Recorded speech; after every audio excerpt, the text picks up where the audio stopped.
இயேசுவில் பிரியமான சகோதர சகோதரிகளை, ஆண்டவர் இயேசுவை கோவிலில் காணிக்கையாக அர்ப்பணிக்கப்பட்ட பெருவிழாவை கொண்டாடும் விதமாக நாம் நவநாள் எடுத்து நம்மையே தயாரித்து சிறப்பித்துக் கொண்டிருக்கின்ற நாளிலே ஆண்டவர் இயேசு கோவிலில் காணிக்கையாக ஒப்புக் கொடுக்கப்பட்டதை பற்றி நாம் தியானிப்போம். இன்றைய நற்செய்தி வாசகத்திலே நாம் வாசிக்க கேட்டது போல ஆண்டவர் இயேசு கிறிஸ்துவை கோவிலிலே காணிக்கையாக ஒப்புக் கொடுக்கின்றார்கள். ஏன் ஆண்டவர் இயேசுவை கோவிலில் காணிக்கையாக ஒப்புக் கொடுக்கப்பட வேண்டும்? காரணம், கடவுள் இந்த இஸ்ரேல் மக்களுக்கு மோயிசன் வழியாக கொடுத்துள்ள சட்டங்களுள் அதுவும் ஒன்று. விடுதலை பயணம் 13வது அதிகாரம் 1-2 வசனங்கள் மற்றும் 11 - 16 வரை உள்ள வசனங்களில் நாம் வாசிக்கின்றோம். கடவுள் மோயிசனை நோக்கி கூறியது, இதோ தலைப்பேரான அனைத்தும் எனக்கு உரியது. எனவே இஸ்ராயல் மக்களிடையே மனிதர்களிடத்திலிருந்தும் கால்நடைகளிடத்திலிருந்தும் கருவிலிருந்து திறந்து வருகின்ற தலைப்பேரான அனைத்தையும் எனக்கு அர்ப்பணிக்க வேண்டும் என்று கடவுள் சொல்லுகின்றார். அதை அவர்கள் தங்களுடைய வாழ்விலே கடைபிடிக்க வேண்டும் என்பதையும் வலியுறுத்துகின்றார். பிறகு கடவுளே சொல்லுகின்றார், ஏன் இதை செய்ய வேண்டும் என்று. உன்னுடைய பிள்ளைகள் ஏன் நீ இவ்வாறு செய்து கொண்டிருக்கின்றாய் என்று உம்மை பார்த்து கேட்டால் நீ உம்முடைய பிள்ளைகளிடத்திலே சொல்ல வேண்டிய பதில், இதோ எகிப்து நாட்டிலே இஸ்ராயல் மக்கள் அடிமைகளாக இருந்தார்கள், அவர்களை கடவுள் மீட்டு அங்கிருந்து கானான் தேசத்திற்கு அழைத்து வந்தார் என்று நீ சொல்ல வேண்டும். கடவுள் உங்கள் ஒவ்வொருவரையும் மீட்டிருக்கின்றார் என்பதை சொல்ல வேண்டும். அதற்காகத்தான் தலைப்பேரான அனைத்தையும் நீ எனக்கு அர்ப்பணிக்க வேண்டும் என்று பதிலை சொல்லுகின்றார். ஆக இந்த காணிக்கையாக ஒப்புக் கொடுப்பது என்பது எதை நினைவுபடுத்துகின்றது என்றால், மீட்பை நினைவுபடுத்துகின்றது. அடிமைத்தனத்தில் இருந்த எகிப்தில் இருந்த அந்த இஸ்ரேல் மக்களை மீட்டு கானான் தேசத்திற்கு அழைத்து வந்த அந்த மீட்பை நினைவுபடுத்துவதுதான் இந்த காணிக்கை. எனவேதான் ஆண்டவர் இயேசு கிறிஸ்துவையும் காணிக்கையாக ஒப்புக் கொடுக்கின்றார்கள். இந்த காணிக்கை திருவிழா எப்பொழுது வரும் என்றால், கிறிஸ்துமஸ் அன்றையிலிருந்து 40 நாட்கள் சரியாகும். 40 நாட்கள் எண்ணுகின்ற பொழுது அந்த 40வது நாள் இந்த தலைப்பேரான, அது கால்நடைகளாக இருந்தாலும் அல்லது ஆண் மகனாக இருந்தாலும் கொண்டு வந்து காணிக்கையாக ஒப்புக் கொடுக்கப்பட வேண்டும். அதே நாளிலே மற்றொன்றும் அவர்கள் செய்வார்கள். அவர்கள் தூய்மைப்படுத்தும் சடங்கையும் நிறைவேற்றுவார்கள். குழந்தை பெற்றெடுத்து அதன் தாய் தன்னையே தூய்மைப்படுத்திக் கொள்கின்ற அந்த நாள். எனவே இரண்டும் அந்த நாளிலே நிறைவேறும். நாம் இப்பொழுது பார்க்கின்றோம், ஆண்டவர் இயேசுவை இந்த சூசையப்பரும் அவருடைய தாய் மரியாவும் காணிக்கையாக ஒப்புக் கொடுக்கின்றார்கள் கடவுளிடத்திலே. கடவுளிடத்திலே காணிக்கையாக ஒப்புக் கொடுத்த பிறகு அவர்கள் அந்த செய்ய வேண்டிய எல்லா கடமைகளையும் செய்து முடித்துவிட்டு பிறகு தங்களுடைய இல்லத்திற்கு சென்று விடுகின்றார்கள். ஆனால் ஆண்டவர் இயேசு கிறிஸ்து தான் அர்ப்பணிக்கப்பட்ட தன்னுடைய கடவுளுக்கு உண்மையான மகன் என்பதையும் கடவுள் தன்னுடைய தந்தை என்பதையும் தன்னுடைய உள்ளத்தில் இருத்தி வாழ்ந்து கொண்டிருந்தார். அது எவ்வாறு உறுதி செய்யப்படுகின்றது என்றால், ஆண்டவர் இயேசு கிறிஸ்து 12 வயதான பொழுது எருசலேம் தேவாலயத்திற்கு திருவிழாவிற்கு செல்லுகிறார்கள். திருவிழா முடிந்த பிறகு அவர்கள் அங்கிருந்து திரும்புகின்ற பொழுது ஆண்டவர் இயேசு எருசலேம் ஆலயத்திலேயே தங்கிவிடுகின்றார். பிறகு சூசையப்பரும் அன்னை மரியாவும் இயேசுவை அங்கும் இங்கும் தேடி அலைந்து கொண்டிருக்கின்றார்கள்.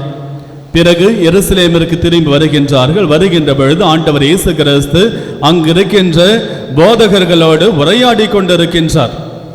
இதை பார்த்து வியப்பில் ஆழ்ந்து போகிறார்கள் அன்னை மரியாவும் சூசையப்பரும். பிறகு அன்னை மரியா ஆண்டவர் இயேசுவை பார்த்து ஒரு கேள்வி கேட்கின்றார். லூக்கா நற்செய்தி 2வது அதிகாரம் 48வது வசனத்திலே அந்த கேள்வியானது கொடுக்கப்பட்டிருக்கின்றது. ஆண்டவர் இயேசுவை பார்த்து கேட்கின்றார், மகனே, உன் தந்தையும் நானும் உம்மை தேடிக் கொண்டிருந்தோம், நீ ஏன் இவ்வாறு செய்தாய் என்று கேட்கின்றார். அந்த வரிகளை பாருங்க. உன் தந்தையும் நானும் உம்மை தேடிக் கொண்டிருந்தோம், நீ ஏன் இவ்வாறு செய்தாய் என்று. அதற்கு ஆண்டவர் இயேசு கிறிஸ்து பதில் கொடுக்கின்றார். 49வது வசனத்திலே அவர் சொல்லுகின்றார், நீங்கள் ஏன் என்னை தேடினீர்கள்? நான் என் தந்தையினுடைய அலுவல்களில் ஈடுபட்டிருக்க வேண்டும் என்பது உங்களுக்கு தெரியாதா என்று சொல்லுகின்றார். அன்னை மரியா சொல்லுகின்றார், நானும் உன் தந்தையும் தேடிக்கொண்டிருந்தோம் என்று. ஆனால் ஆண்டவர் சொல்லுகின்றார், நான் என் தந்தையினுடைய அலுவல்களில் ஈடுபட்டு கொண்டிருந்தேன் என்று. ஆக ஆண்டவர் இயேசு சொல்லுகின்றார், நீங்கள் என்னை கடவுளுக்கு அர்ப்பணித்து விட்டீர்கள், அவர்தான் என்னுடைய தந்தை, நான் அவருடைய மகன், எனவே நான் என் தந்தையினுடைய அலுவல்களில் நான் ஈடுபட்டு கொண்டிருக்கின்றேன், அது உங்களுக்கு தெரியாதா என்று கேட்கின்றார். பிறகு அவர்கள் இவற்றையெல்லாம் தங்களுடைய உள்ளத்தில் இருத்து சிந்தித்துக் கொண்டு அங்கிருந்து சென்று விடுகின்றார்கள். ஆண்டவர் இயேசு கிறிஸ்து தான் கடவுளின் மகன், கடவுள் என்னுடைய தந்தை என்பதை இங்கே உறுதி செய்கின்றார். இதை கடவுளும் உறுதி செய்கின்றார். ஆண்டவர் இயேசு கிறிஸ்து யோர்தான் நதியிலே திருமுழுக்கை பெற்ற பிறகு தண்ணீரிலிருந்து வெளியே எழுந்து வருகின்றார். எழுந்து வருகின்ற பொழுது புறா வடிவிலே தூய் ஆவியானவர், கடவுளுடைய ஆவியானவர் ஆண்டவர் இயேசுவின் மீது இறங்குகின்றார். அப்பொழுது இதோ இவரை என் அன்பார்ந்த மகன், இவரில் நான் பூரிப்படைகிறேன் என்று கடவுள் அங்கே இவர் என்னுடைய மகன் என்பதை உறுதி செய்கின்றார். அங்கே ஆண்டவர் இயேசு கிறிஸ்து கடவுள் என்னுடைய தந்தை என்று உறுதி செய்கின்றார். இங்கே கடவுள் ஆண்டவர் இயேசுவை இவர் என் மகன் என்று உறுதி செய்கின்றார். மீண்டும் உறுதி செய்கின்றார் உருமாற்றத்தின் பொழுது. லூக்கா நற்செய்தி 9வது அதிகாரம் 35வது வசனத்திலே நாம் வாசிக்கின்றோம். அங்கே அந்த குரல் ஒலி ஒன்று கேட்கின்றது. அந்த குரல் ஒலியும் இவ்வாறு சொல்லுகின்றது, இதோ இவரே என் அன்பார்ந்த மைந்தர், நான் இவரை தேர்ந்து கொண்டேன், நீங்கள் இவருக்கு செவிசாயுங்கள் என்று கடவுள் மீண்டும் இவர் என்னுடைய மகன் என்று அங்கே உறுதிப்படுத்துகின்றார். இதை இயேசுவில் பிரியமான சகோதர சகோதரிகளை, நான் முதலிலே சொன்னது போன்று காணிக்கையாக ஒப்புக் கொடுக்கப்பட்டது எதை நினைவுபடுத்த வேண்டும் என்பதற்காக என்றால் மீட்பை நினைவுபடுத்த வேண்டும் என்பதற்காக. ஆண்டவர் இயேசு கிறிஸ்து இவ்வுலகிற்கு வந்திருக்கின்றார், தலைபேரான மகன். இவர் நம் ஒவ்வொருடைய மீட்புக்காகவும் தான் இங்கு வந்திருக்கின்றார் என்பதை நினைவுபடுத்தும் விதமாகவும் நம் ஒவ்வொருவருக்கும் மீட்பை பெற்றுத்தர வேண்டும் என்பதற்காக என்று கடைசியிலே தன்னையே காணிக்கையாக கொடுக்கின்றார். முதலிலே சூசையப்பர் அன்னை மரியாவும் காணிக்கையாக ஒப்புக் கொடுக்கின்றார்கள். ஆனால் கடைசியிலே ஆண்டவர் இயேசு கிறிஸ்து அவரே தானாக முன்வந்து தன்னையே ஒப்புக் கொடுக்கின்றார் காணிக்கையாக, நம் அனைவருடைய மீட்புக்காகவும். அந்த மீட்பு என்பது பழைய ஏற்பாட்டில் தொடங்கியது, புதிய ஏற்பாட்டில் நிறைவு அடைகின்றது. ஆண்டவர் இயேசு கிறிஸ்து எவ்வாறு காணிக்கையாக தன்னை ஒப்புக் கொடுத்தார் என்று நமக்கு கொடுக்கப்பட்டிருக்கின்றது. லூக்கா நற்செய்தி 23வது அதிகாரம் 46வது வசனத்திலே ஆண்டவர் இயேசு கிறிஸ்து சிலுவையிலே தொங்கிக் கொண்டிருக்கின்ற பொழுது அவர் கடைசியாக சொல்லுகின்ற வரிகள் என்ன சொல்லுகின்றார் என்றால், தந்தையே, இதோ என் உயிரை நான் உம்மிடத்திலே ஒப்படைக்கின்றேன். காணிக்கையாக அவர் மனமு வந்து தன்னையே ஒப்புக் கொடுக்கின்றார். முதலிலே காணிக்கையாக ஒப்புக் கொடுக்கப்படுகின்றார், இப்பொழுது தன்னையே ஒப்புக் கொடுக்கின்றார். நம் ஒவ்வொருடைய பாவங்களுக்கு கழுவாயாக நாம் அனைவரும் மீட்பு பெற வேண்டும் என்பதற்காக என்று ஒப்புக் கொடுக்கின்றார். இவ்வாறு ஒப்புக் கொடுப்பதற்கு முன்பாக ஆண்டவர் இயேசு ஒரு மகத்தான காரியம் ஒன்றை செய்கின்றார். நம் அனைவரையும் அவர் வெறுமனை விட்டுவிட்டு செல்லவில்லை. இந்த மீட்பை பெற்றுக் கொடுத்த அந்த மீட்பை நாம் அடைய வேண்டும் என்றால் நமக்கு ஒரு துணை தேவை என்பதற்காக என்று ஆண்டவர் இயேசு கிறிஸ்து தன்னுடைய தாயை நம் ஒவ்வொருவருக்கும் தாயாக கொடுத்து சென்றிருக்கின்றார். இதை நாம் யோவான் நற்செய்தி 19வது அதிகாரம் 26, 27வது வசனங்களில் வாசிக்கின்றோம். ஆண்டவர் இயேசு சிலுவையிலே தொங்கிக் கொண்டிருந்த பொழுது தான் அன்பு செய்த சீடரையும் தன் தாயையும் பார்த்து சொல்லுகின்றார் தன் தாயிடத்திலே, அம்மா, இதோ இவரே உம் மகன் என்று. பிறகு தான் அன்பு செய்த சீடரை பார்த்து இவரை உன் தாய் என்று சொல்லுகின்றார். அது முதல் அந்த சீடர் அவரை தன்னுடைய தாயாக ஏற்று தன்னுடைய இல்லத்திலே அவரை பார்த்து கொண்டிருந்தார் என்று நமக்கு சொல்லப்படுகின்றது. ஆக அன்னை மரியாளை நம் ஒவ்வொருவருக்கும் தாயாக கொடுத்திருக்கின்ற ஆண்டவர் இயேசு கிறிஸ்து எதற்காக என்றால் மீண்டும் நாம் இறைவனிடத்திலே ஒப்படைக்கப்பட வேண்டும். கடைசி வரையில் நம்மோடு இருந்து நம்மை இறைவனிடத்திலே ஒப்புக் கொடுக்க வேண்டும், ஒப்படைக்க வேண்டும் என்பதற்காகத்தான் இந்த அன்னையை நம் ஒவ்வொருவருக்கும் அன்னையாக கொடுத்திருக்கின்றார். இதை ஜான் மரிய வியானி மிக அழகாக சொல்லுவார். அன்னை மரியாவிற்கு கடைசியில இறுதி தீர்வை நடந்து நாம் அனைவரும் விண்ணகம் செல்லுகின்ற வரையில் ஓய்வே கிடையாது என்று. ஏனெனில் நம் அனைவரையும் விண்ணகத்திற்கு அழைத்து செல்லுகின்ற வரையில் அன்னை நமக்காக ஒவ்வொரு நாளும் உழைத்து கொண்டே இருப்பார் என்று புனித ஜான் மரிய வியானி சொல்லுகின்றார். அன்றையவாறு ஆண்டவர் இயேசுவினுடைய வாழ்நாள் முழுவதும் அன்னை மரியா உடன் இருந்தாரோ, தன்னுடைய வயிற்றிலே அவரை சுமந்து அவரை பாதுகாத்து கடவுளுக்கு காணிக்கையாக ஒப்புக் கொடுக்கின்றார். அதே போன்று கடைசியிலே சிலுவையிலே ஆண்டவர் இயேசு கிறிஸ்து தன்னையே அவர் இறைவனுக்கு ஒப்புக் கொடுக்கின்ற பொழுதும் அங்கேயும் அன்னை மரியாள் இருக்கின்றார். அங்கேயும் அன்னை மரியாள் இருந்து ஆண்டவர் இயேசுவை கடவுளிடத்திலே ஒப்படைக்கின்றார். கடவுளத்தில் ஒப்படைக்கின்ற வரையில் அன்னை மரியா இயேசுவோடு எல்லா சூழ்நிலையிலும் இருந்தார். அதே போன்றுதான் நம் ஒவ்வொருடைய வாழ்விலும் அன்னை மரியாள் கடைசி வரையில் நம்மை விண்ணகத்திற்கு அழைத்து செல்லுகின்ற வரையில் நம்மோடு இருப்பார். ஏனெனில் நம் ஒவ்வொருவருக்கும் பாதுகாவலியாக இருந்து நம்மை வழிநடத்துகின்றவர் அன்னை மரியா.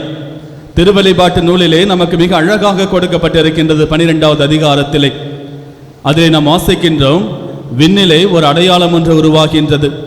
ஒரு பெண்மணியானவள் பேறுகால வேதனையோடு இருக்கின்றாள். அந்த நேரத்திலே ஒரு அரக்க பாம்பானது அங்கே தோன்றுகின்றது.